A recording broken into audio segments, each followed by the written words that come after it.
Hello.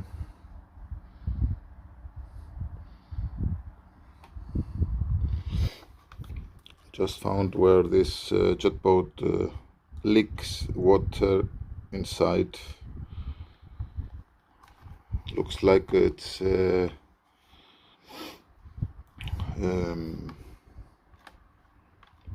faulty from assembling. See? Yeah. It's crack. It's from looks cracked from factory.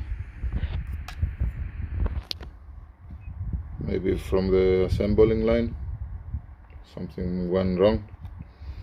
Let me put it in water. It's a bucket of water.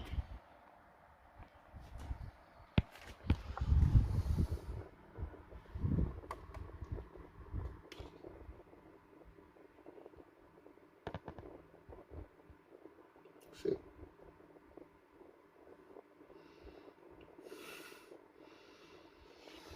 Feels